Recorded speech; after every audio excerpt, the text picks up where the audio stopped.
Hi, I'm Jeff Kropp. I run a company called the Homebuyer Agents. A lot of clients don't understand the difference between a condominium and a single-family home. Well, let's just look at the differences real quick.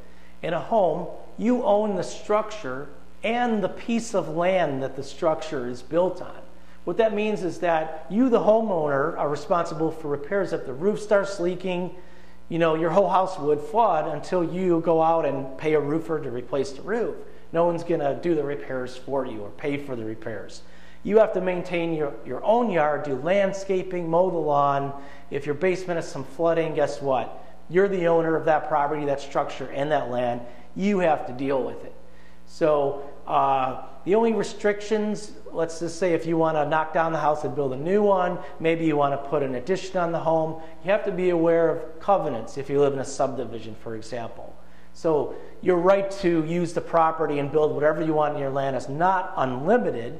Some covenants in a subdivision might prevent, for example, fences from being put up on your lot lines. And of course, the municipality or city you live in is going to have restrictions on how big of a structure you can build on a particular size piece of land. So there's going to be city codes and things like that your builder will have to work with. But beyond that, you basically own it. You have very little restriction on what you can do with it versus a condo. What is a condo? Very simply put, when you buy a condo, you're buying the air in between the walls. Now, that may sound a little bit funny, but let's just break it down a little bit.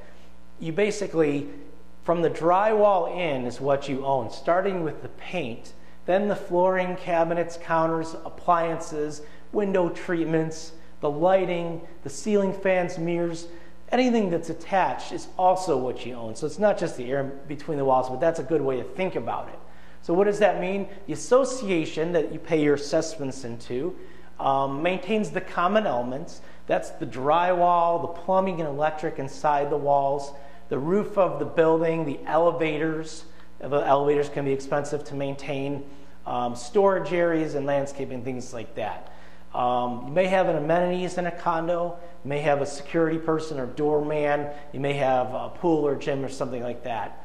So, of course, you're going to have limits that you don't have in a single-family home on what you can do with the space. Usually, you can only make cosmetic changes. You can't really, knock down all the walls in your condo. Occasionally, you may be able to move a wall around to open up the space in the living room.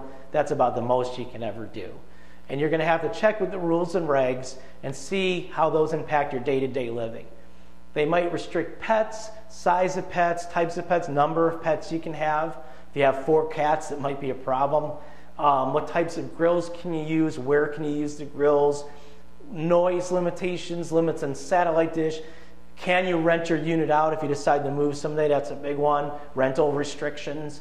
And sometimes there's politics. So depending on how big the association is, you probably want to attend the meetings and ask a lot of questions and figure out what's going on. So at the same time, you don't have a lot of work to do physically in the property, but you may have to actually put some time intellectually in terms of going to meetings and looking at minutes and asking questions. So it's not as pain-free as sometimes people think. So that's a little bit about the differences between single-family homes and condos. I'm Jeff Kropp. Thank you. If you're a home buyer or investor looking for more information, or if you simply want to download a free copy of our buyer guide, please visit www.chicagobuyeragents.com.